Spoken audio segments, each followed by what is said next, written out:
our next session is a dialogue where Mr. Wriju, Chief Business Officer, IDFI, and Ujjwal Jain, Founder and CEO, Wealth Desk, will be discussing and anticipating the role of RegTech in compliance and wealth management of the future. So I don't know Ujjwal for very long, but I feel like I know him for a long time because we've been chatting for the last couple of days. And we found many things in common. So he's also from Calcutta. And he's gone to Jadavpur University. I asked him, is he a communist? He said, no, he's not. So he's very much a capitalist. So we definitely shared that part. Yeah, so from that perspective, I also found it very interesting, his story of like how the company came about, how he's going about it. And so we thought instead of doing the usual sort of like panel discussion type format, we'd be a lot more chatty today. And it'll be two friends talking. This is the intention. Although the topic is still very relevant, we will talk about SEBI, which is the wealth industry. We will talk about regulations, talk about the future. All of that will happen, hopefully, if we don't get carried away.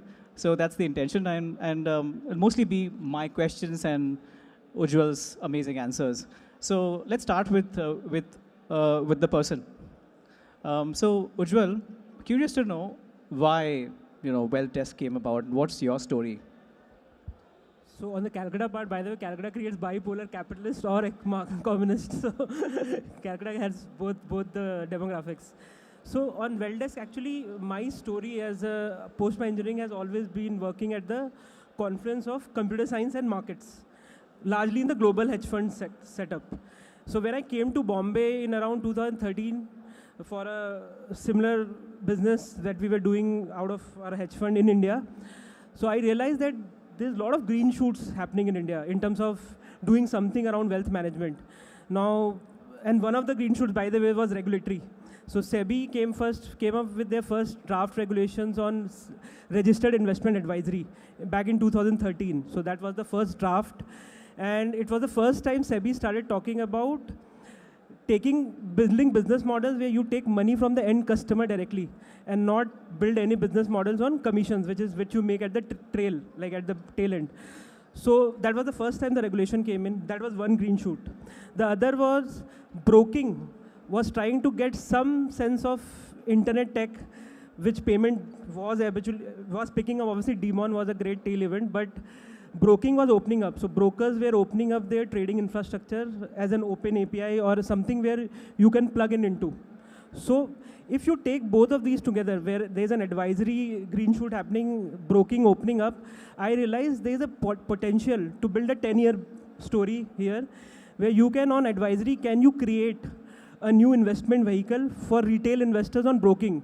Because broking will see its 200, 300 million broking account journey. But how do you ensure these customers actually create wealth in the long run? Because equities is tough, right? You might get into a stock very easily, but getting out like systematically ensuring wealth creation is not easy.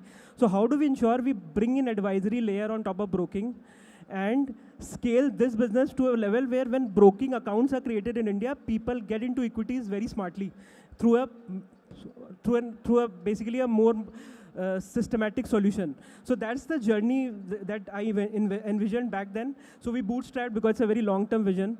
So Wealth Desk in its essence is a B2B2C investment technology platform, where on one side we enable SEBI licensed investment advisors and research firms to create portfolios on equities and ETFs. These could be portfolios that you might want to invest in pharma, momentum, long-term asset allocation portfolios, thematics and all. And on the broking side, we took a UPI route. We integrated with every broker in the country to make sure that anybody who has a broking account / demat account, they can discover these portfolios and invest in these portfolios. And today that vision, what we call now is the unified wealth interface on top of broking. So that's the UWI vision. So that's our story. Very nice. So just to distill it out for me, the way I think about it is that there is this wave of apps which are coming about that cut out the middleman a little bit. So you'll have amazing success with apps like PhonePe and Paytm, who are providing solutions in the hands of tier 2, tier 3 citizens as well, right? The mutual funds अच्छे हैं, is a campaign everybody's heard of, right? And the story there is a little bit about disintermediation and how you've had the apps and the technology, you've used it to your advantage, the smartphone to your advantage to reach out to the masses, right? But yours is different. And your take on disintermediation is a bit like empowering advisors. So, I wanted to hear your take on this subject of disintermediation, as in, what is your role or your position in the ecosystem, and how is it that sort of you're looking at the problem differently, in a way? So if you look at the disintermediation problem, like the thing on the broking side, that has been solved. Like online-only brokers ensure that there's no sub-broker, there's no franchisee who actually makes just the cut from a brokerage commissions, right? So that business, you see, broking is racing towards a zero-cost broking models, right? But on the wealth management side, disintermediation as a concept does not hold true, because creating wealth systematically with your savings money is a tough problem, right? And you have a primary job every single day. You create your savings and you need to put that into secondary sources of wealth creation, right? And that is something somebody else does very well, right? So the idea was to disintermediate more on the distribution side, which brokers are doing well. So when we sit on top of them, what we ensure is that if more and more people come into broking because of commoditization of onboarding transactions, thanks to regulators, the KYC is so simple on broking, how do we bring in better managers to retail investors? So basically bringing managers or investment advisors who were sticking to ultra HNIs to larger retail community on broking, that was the focus area for us. Rather than trying to make sure that are we trying some problem where we eventually go directly to customer, cutting the middleman. The idea was the middleman was being cut by the broker anyways, online only brokers. The idea was to bring in good managers who only focuses on ultra HNI, mass affluent segment. Can that be brought to retail investors? And we've been successful. Some of the best PMS firms now work with us to create smaller unit size, ticket size portfolio for retail investors, which a retail investor could not imagine investing 50 lakh, 1 crore, but that's the minimum tick size when they invest in their PMS or AIFs. We are trying to bring that at scale into retail. So the technology is ensuring that democratization of better solutions to retail investors. So that's our focus area. Beautiful. That's a lovely rallying cry. So this something I came across also when I was trying to put in my money to invest. It's so easy to sort of look at the apps and try and figure out these days. But there are many of these instruments which are not mutual funds that you basically eventually rely on advisors, and bringing them to the platform really makes sense, right? Moving into like a more of a tricky question, really. So you're talking about a very new concept where you have a platform or a marketplace of sorts, where you have the investment advisors coming in on one side, and the other side you've got the same brokers again, the same aggregators again, right? How does the regulator look at you? Like, is there a lot of friction that you see today in today's regulations? And if you can be candid about it, what are some of those issues you faced? What are the pain points you faced? Yeah, so actually, interestingly, we are a multi-sided platform, right? On one side, we enable manufacturers who are SEBI licensed entities, and on distribution, they are brokers who are SEBI licensed entities. We as a platform are still not licensed or regulated per se. So as far as I know, regulators are looking at our business models very closely, because the platform play under advisory/broking is something new to India. So the model portfolio that we call as wealth baskets, so as a category, is now being looked very closely by regulators. Now, interestingly, see, intent is important when you are trying to be innovative in capital markets. You are trying to serve the current licensed holders, right? So regulation is fundamental. It's transitive to our platform, right? So what we ensure is that if you are a SEBI licensed advisor, when you come on our platform, create portfolios and distribute to retail investors, all the regulatory requirements are enabled through the platform for your entity. And as a broker, when you are enabling transactions, all that is enabled. So as a platform, we are empowering them to ensure that they focus on their core strength. And as a RegTech workflows in a typical product, we are ensuring that. So what we think that at some point, SEBI might regulate us, possibly, like as an aggregator tech of sorts, because SEBI also wants to scale advisory to retail investors, which is a very critical problem for SEBI to solve. Because the lesser you create an environment where you are saying that let's disincentivize distributor-led models, commission-led models to a large extent, advisory needs to pick up. And we are enabling that at scale through technology. So we are very, very bullish that way that SEBI as such has been, like, though directly they are not working with us, but our partners are saying that things are very well in terms of we are enabling these portfolios through retail. So that way it is good. But what we think, a proactive intent from SEBI to actually make it more clearer so that we go all out with a 5-year, 10-year view to scale this in the larger interest of retail investors in capital markets. I think regulator can be more proactive. Yeah. I think the challenge arises when it's difficult to understand what you do, right? So it's almost like the regulator has to be just as technically savvy as you to figure out what you're doing. And I got to give credit to SEBI in terms of the new things that have happened. For those who are not aware or not keeping up to the things that are happening, today's journeys on SEBI are actually quite smooth, especially the aggregator ones. You find most of them using DigiLocker services, which is so easy to use, so easy to sort of like adopt, and you can now create it on the fly. You see a fair amount of stuff that's happening in terms of e-sign adoptions. There's a new way to do your power of attorney through something called DDPI. We find CKYC adoption also like picking up in a massive way in terms of how they're using it, right? So in certain ways, SEBI is technically savvy, is understanding, I feel, the AMC space because it understands it. But is it a case where they need to be a little more proactive? What do you feel about it? Especially when you're looking at a model such as yours, which is so unique. I mean, it's like B2B2C with investment advisors. You're not regulated. Like, how does one sort of, what's your take on it? I think we can create a comparison to payment aggregators. At some point, RBI did not give license to them, and we have like the biggest UPI players out there now. So I think we are going through that journey, and intent is important. When you're a fintech in a space, we are trying to look at 10-year view, which regulator is also looking at it. So the intent is very important, which I believe SEBI acknowledges that. I think regulators know that if fintechs are creating product or business models where they are bringing some right value to the retail investor under, let's say in this case, advisory. So I think they will catch up and they will actually create a right enabling environment for us. The good part is SEBI has done a tremendous job on ensuring the onboarding journeys are seamless. The broking actually expansion, one of the biggest changes they did around POA with EDIS, all that, like CKYC is a great golden source of KYC to ensure it is easy for somebody to open an account if they have done KYC once. All these are great things. And honestly, India is a torchbearer in some of these things, like for the global landscape, like how we have evolved, and especially regulators have been so proactive.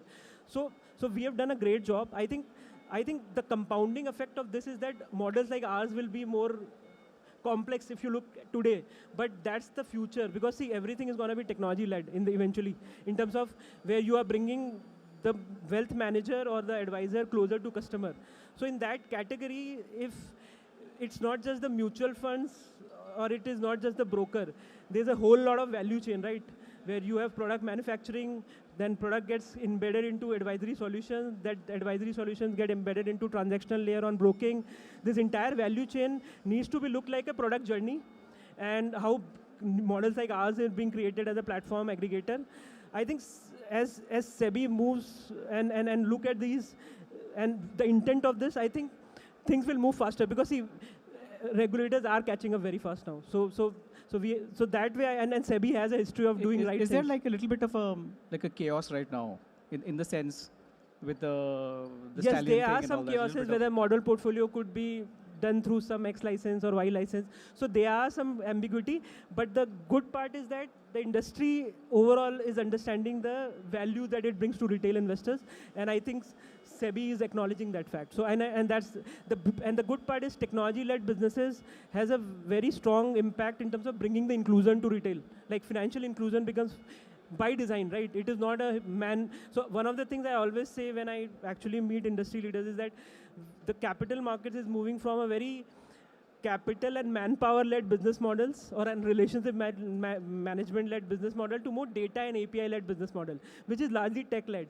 So as these things evolve, right, so regulators will understand, okay, how the product journeys look like, how this whole tech is enabling value to the retail investors with the right intent. So we should create a right enabling laws, consultation papers and all. So I think the good part is Indian regulators are very acknowledging about this, including both SEBI, RBI, because at some point there are a lot of use cases where they will be, your journeys will have an RBI, SEBI, and recently we just saw the InsurTech.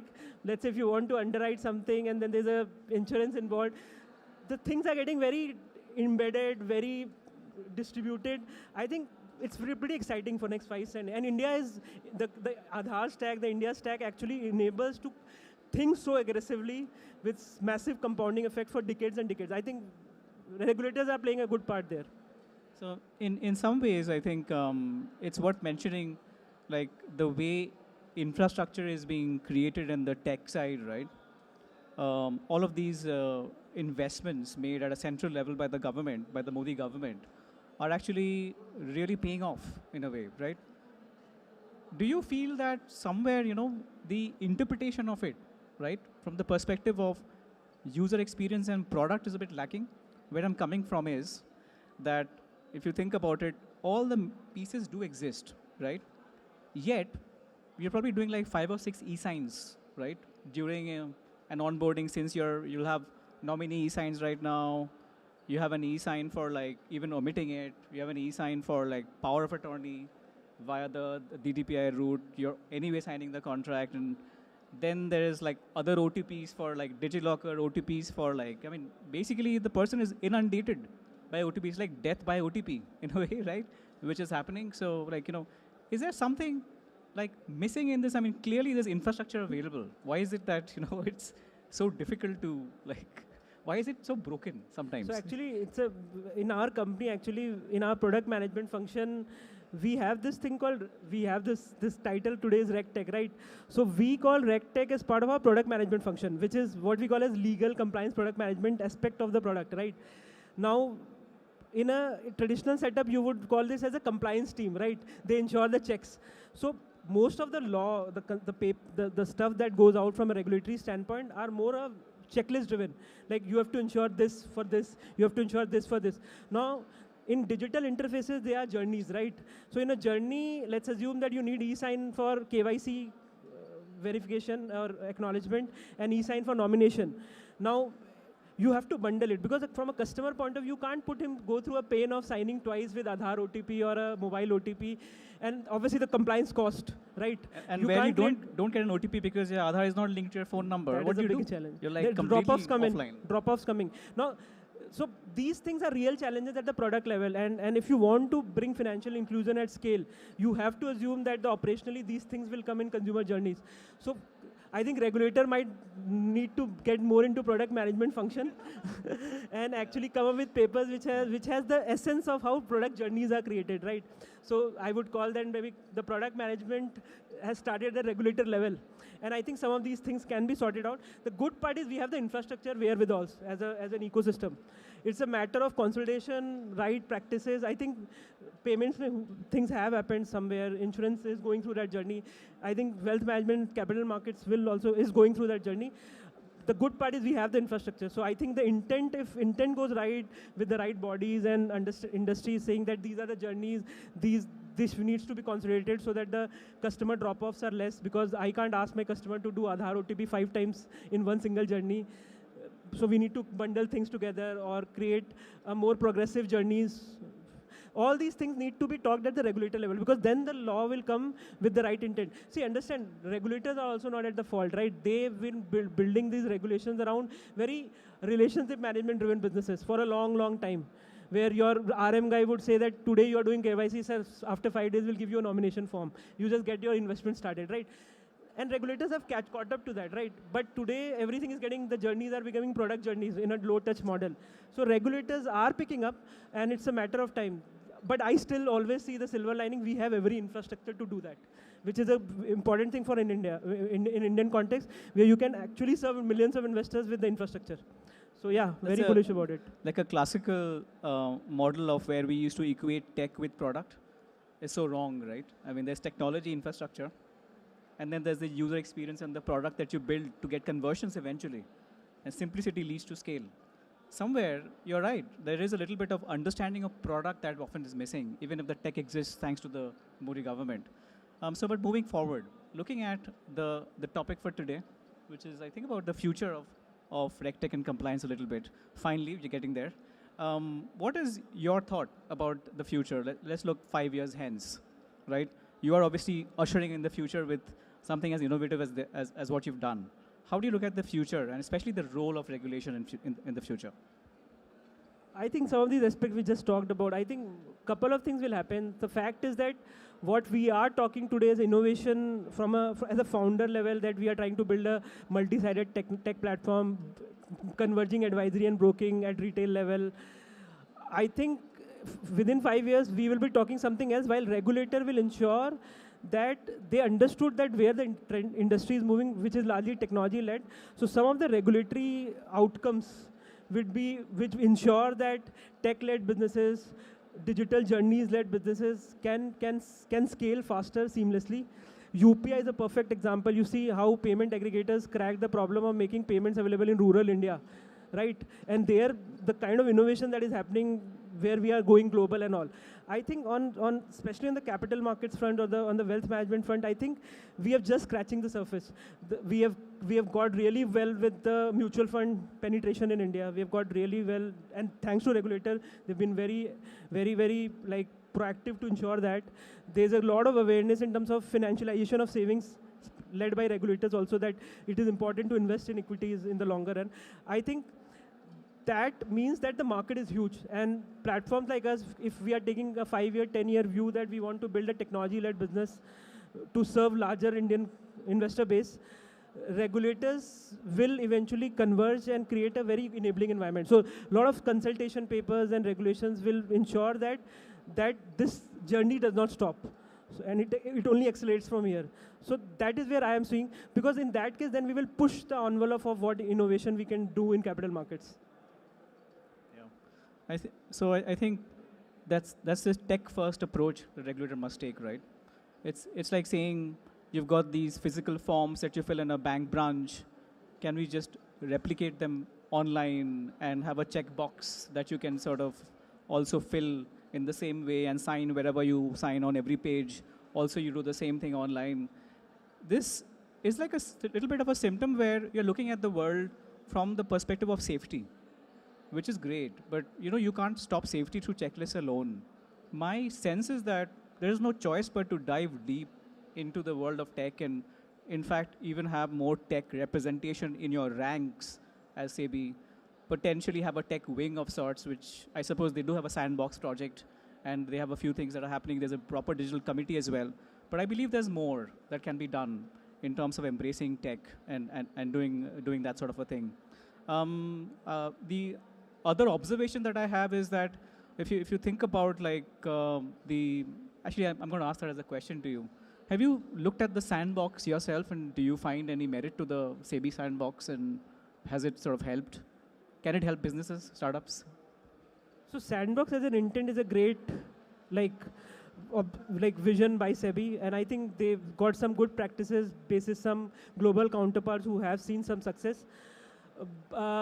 From a startup point of view, I think there are a couple of big challenges that startups go through when they are in initial stages, and they have to work with a regulator or a sandbox.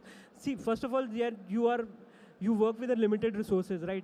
Capital one, human capital also other, and the fact is your models can involve maybe some aspects which is maybe outside the purview of SEBI also, let's say other regulators, possibly, because emerging models are very embedded, cross-cutting concerns.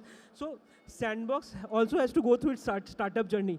It cannot be a sandbox is there and there's a framework, go ahead. Because most of the startups might find that there's some limitations in that framework.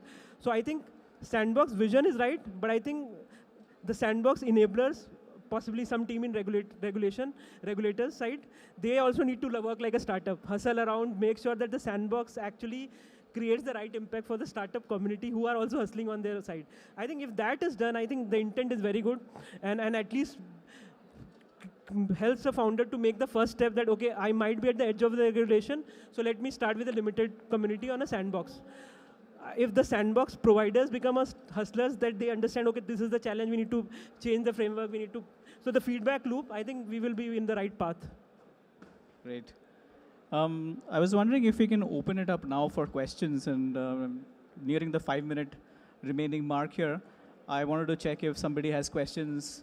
You can ask about wealth tech in general and the market. Sorry, gentleman with the red t-shirt. If you can introduce yourself as well first, please. Can't hear you. One moment.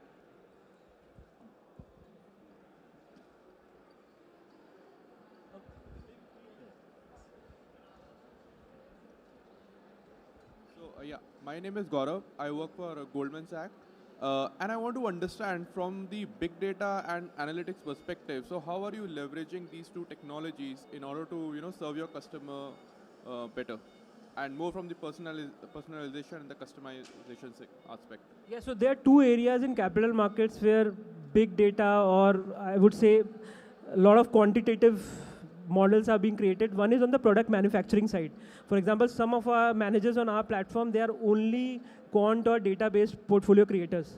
Like Smart Beta is one of the most well-known database research models that are used globally. Now that is very mainstream in India through platforms like us. They are portfolios created purely on database research. So that is one area. So product manufacturing is one area where it is being used. The second is, as more disintermediation happens, more consumer-focused platforms are created. There's a lot of contextual data around customers that is out there. Like when you are getting into engaging with a broking app or a banking app or a wealth management app, lot of non-traditional data, for example, how you behave with your expense in other areas and things like that, which you can access as a platform, right? There a lot of models are being created to get more personalized to the retail investor or the customer. So these are two areas where I have seen there's a good use case of big data. If I can chime in here, from the perspective of fraud, there's a lot of other areas that we can think of.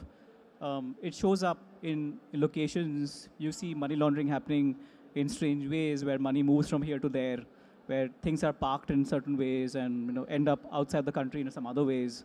So this is the only way to do it, is to use data in the right way. I think fraud is a massive area where data is utilized.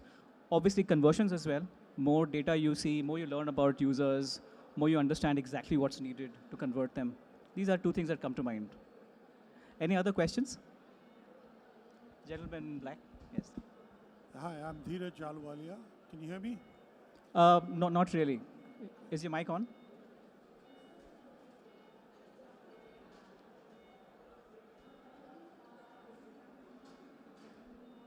Can you hear me now?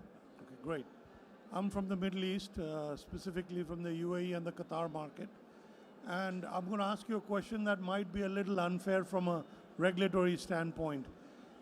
I see in the Middle East the regulator really lowering the bar in terms of tech companies to come in and create wealth management platforms. There's the likes of Baraka, Sarva, Wahid, if you've heard these names. The capital requirements and the licensing regulation and the process is quite simple, and a lot of people are now getting from India, going over there and launching wealth management platforms. It's an act of Congress here to launch a wealth management platform in India. When do you think this regulation will be progressive to the point where it becomes a level playing field and a lot more ambitious people can launch a platform here more seemingly and not have to jump through 1,000 hoops? So one of the things where I have been exposed to global markets also before starting up in India. So one of the things Indian regulators are very wary about is that they really look at the larger Indian landscape, because it's a very complex market, right? And there's awareness at the ground level, especially when it comes to wealth management. It is very, very bleak. So what they want to ensure is that anything we do or anything that we come up or anything we open up for the larger community to create for the retail investor, the there should not be a situation where there's a tail event or some massive impact at the retail investor. They want to protect them. Now, obviously, protection does not mean, and this what I take from you is that protection does not mean that you create a very complex environment so that you eventually feel like I'm lost, right? I can't create businesses here in this complex maze of policies, compliance, and eventually give up, right? So there has to be a middle ground. I like the intent of the regulator that they want to focus when to protect the investor. I mean, I don't want to name one of the asset which is a fad in the country.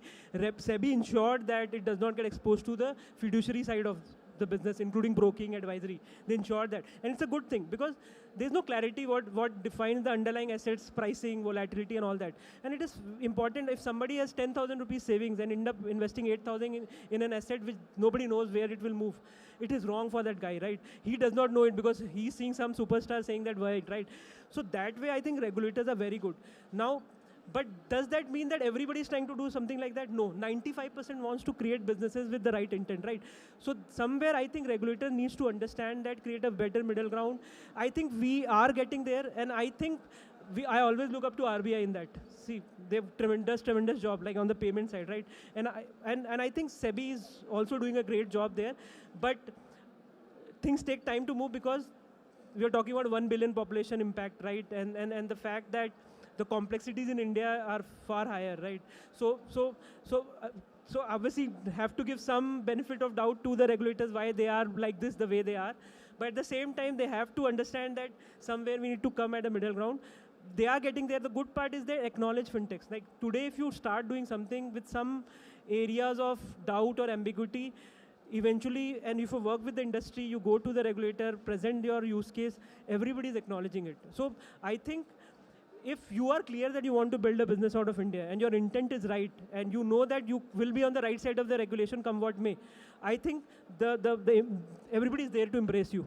And honestly, I'll tell you, building a bootstrap business for like 5 years in a very tech-led environment, obviously now we are very well funded, we are very backed by the industry stalwarts, but these questions were real to me. Like it was like, yeah, suddenly if the regulator does something wrong or they don't understand our business model.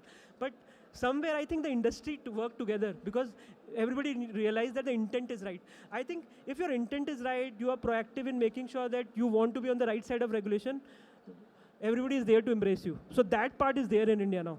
It's a little bit of a paradox often, right? I mean, you find UPI here, you find account aggregator here, you find many things that you don't find in the Middle East. But at the same time, you find crypto exchanges and go ahead. You're absolutely right. On the payments, the pendulum is clearly swung to the other level. But I think on things like insurance as well as wealth management, we're still very nascent compared to some of the other jurisdictions in Southeast Asia, Middle East, and some of the other markets. That's a very good observation. That's probably right. If you look at ETFs, like ETFs are so mainstream, like more than $10 trillion assets global tracking. Yep. In India, we are very nascent. But recent circular by SEBI has opened the floodgates. I'm telling you, in 5 years, we'll be like 10 years faster than what we were in 5 years back. So, I mean, we'll catch up very fast to global market. I think we are getting there. It's a baby steps, but not like payments. We are leapfrogged into the torch bearer of the world. But I think we will get the, like, but you know, we tend to forget payments has gone through its own twists and turns. It just happened 3 years back with the wallets being decimated, and then UPI picking up. There's been many things that have changed, and the regulator has been very agile, surprisingly agile. Sometimes we are like inundated by regulations, like, oh my God, another circular, what's happening, right? So there is you probably will see this change coming in this domain also. The moment it picks up, it gets a little bit of critical mass, you'll find this market will explode. Thank you. Great discussion. Thank you. Thank you. Yeah. Can you hear me? Oh, there's can we do another one last question? Yes. Please. Can you hear me? Yes. So my name is Rahul. I lead the FinTech solutions for MathWorks across India. Can't hear you too well. Can you hear me now? Yeah. Yes. Right. So my name is Rahul. I lead the FinTech solutions for MathWorks across India. One of my questions, going back to another gentleman's question on the data, do you think the data itself is mature enough in terms of quality rather than the volume to employ a lot of these RegTech AI solutions, natural language processing, some of the ones we were also working on. But do you think from your perspective, have you reached that data level, data maturity level yet? Or is there still a long way to go in terms of where we are today? So this question has different answers if you look with different business areas where you are looking at data, right? So on the product manufacturing side, for example, can you say in India there can be portfolios or investment products that can be created largely led by data which feeds into research models that feeds into products, right? There I think the maturity of data was always there, but how do you put that into practice was not there. India culturally is very stock picker market, right, from a fund management point of view. So I have seen that with B Shaw, which is a hedge fund in US market, how they build strategies around data, then MSCI, which is index leaders. So in India, that journey is going through. So for example, today there's a lot of research firms, investment advisory firms or AMCs, they are building their entire product stack or the investment product stack largely led by data which feeds into research clouds and then models and then strategies which have no human bias. So that journey has started. We are actually leapfrogging very faster in that space. The other is on the consumer side. I think fraud, he will talk a lot from ID5. They are doing tremendous job on fraud detection. They are using data. But on the contextual journeys, I think how much data has been used around in an implicit way, let's say for underwriting a credit model or underwriting an insurance which been talked about. I think there are still some evolving situations that this does not work, this works. The social physics work in credit models or not. So it is a journey people are going through because data is not that nurtured well. It is not well proven whether that works or not. But people are experimenting. So whether the data is matured enough for specific use cases, I think it is a practitioner's problem. So there are situations where with sparse data sets, with right models, you can do great things, right? But there are situations where with enormous amount of volume of data, but the quality is questionable, you can't do much. I think that is a very practitioner's problem. There's no one-size-fit answer to this. I think on the fraud, he can talk about it. So my answer is a bit like it. It appears that conversions and speed is not related to fraud, right? I mean, if you start detecting fraud, it appears that you'll put brake on things, but actually that's not so. You know, if you detect fraud and if you find fraud through technology, you can go faster, right? An example of which will probably hit home is if you've heard of CKYC, it's become such a massive success, right? There are so many records on it that you can download from, upload to, etc. Now, if you are going to use that purely on faith, right? Because it's an alternative to DigiLocker, it's an alternative to using just cards, right? You run a risk. What's the risk? The data, this big data, which is so massive that you can even use that to correlate things and get your own analysis out of it, right? That data comes from sources, which are the same fintech lenders that may have in the past given loans to people who are impersonating, right? If you take the data without the grain of salt that you need, you'll find that you might be running a risk here. So, you know, it's a very good question, is what I can say.